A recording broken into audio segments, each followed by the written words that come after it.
শিক্ষা ব্যবস্থা জাতীয়করণের লক্ষ্যে বাংলাদেশ শিক্ষক সমিতি বিজেপি কর্তৃক আয়োজিত লাগাতার কর্মসূচিতে দেশের বিভিন্ন শিক্ষা প্রতিষ্ঠান থেকে আগত সকল সংগ্রামী শিক্ষক বন্ধুদের শুভেচ্ছা এবং কৃতজ্ঞতা। শিক্ষা মন্ত্রণালয় কি স্টেট বাংলাদেশের কাছাকাছি হচ্ছে? গ্রাম বাংলায় একটা কথা প্রচলিত আছে, বাচ্চারা যখন কান্না করে, বাচ্চারা যখন খিদের যন্ত্রণায় ছটফট করে, ওই বাচ্চার মা টেনশন হয়ে যায়, পাগল হয়ে যায়, কিভাবে বাচ্চার মুখে খাবার তুলে দিবে। কিন্তু সেই বাচ্চার মা যদি স্টেট মাদার হয়, সৎ মা হয়, ওই বাচ্চা দিনের পর দিন কান্নাকাটি করলেও সেই মা কত বাচ্চার না গুণের করে ফিরেও তাকায় না। আমাদের শিক্ষা মন্ত্রণালয় দিন দিন সেই স্টেট মাদার পরিণত হচ্ছে। যুগের পর যুগ, বছর পর বছর শিক্ষক সম্প্রদায় জাতীয়করণের লক্ষ্যে, একটি উন্নতর জীবনযাপনের লক্ষ্যে আন্দোলন সংগ্রাম করে যাচ্ছে। দাবি দেওয়ার আদায়ের লক্ষ্যে রাজপথে নেমে দিনের পর দিন পরিশ্রম করছে।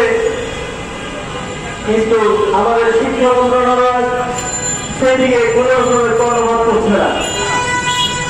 তাহলে কি বলে দেওয়া যায় আমাদের শিক্ষা মন্ত্রণালয় সেই স্টেট মাদারের মতো, সেই সম্মানের মতো, যেখানে শিক্ষকরা বারবার দাবিদারের জন্য রাজপথে নামলেও শিক্ষা মন্ত্রণালয় কোনো কর্ণপাত করছে না। আমরা এমন শিক্ষা মন্ত্রণালয় চাই না। শিক্ষা মন্ত্রণালয়ের বর্তমানে যারা কর্মরত আছে, আমরা জানি তারা কর্মরত হওয়ার আগে শিক্ষকদের নিয়ে সুন্দর সুন্দর কথা বলে।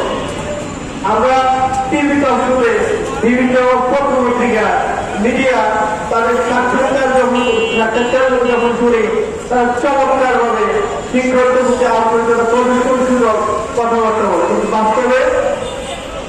বাস্তবে ফলাফল দিত। তারা যখন পেয়ারে যায়, তারা যখন দায়িত্বে যায়, তখন অত্যন্ত আন্তরিকতার সাথে সেই দায়িত্বের অবহেলা করে। আমরা এই দায়িত্বের অবহেলা চাই না। আমরা চাই শিক্ষকদের প্রাপ্য অধিকার, শিক্ষকদের ন্যায্য অধিকার যেন বুঝিয়ে দেওয়া হয়। আমি সারা বাংলাদেশের সংগ্রামী শিক্ষক বন্ধুদের আহ্বান করব, আপনারা আপনাদের আমাদের দাবিদারের জন্য রাজপথে নেমে আসুন এবং বর্তমানে ইন্টারিয়ম সরকারকে এই বিষয়টা বুঝিয়ে বলতে হবে। তারা যে ভোটা আগাচ্ছে সেটা অতীতের চেয়ে ভিন্ন মত নয়।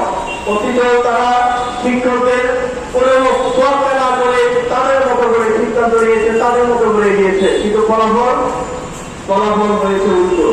তাই আমরা চাই বর্তমান অন্তর্বর্তী সরকার যেন বিগত সময়ে সকল সরকারের পদে পরিচালনা না করে। তাহলে আমরা শিক্ষক সমাজ আগে যেভাবে তাদের পাশে ছিলাম, আগামীতেও তাদের ভাবে স্বতঃস্ফূর্ত হবে, সর্বোচ্চ আন্তর্জাতিক নিয়ে পাশে থাকবো। ধন্যবাদ সবাইকে, ধন্যবাদ বাংলাদেশ শিক্ষক সমিতি বিজেপিকে।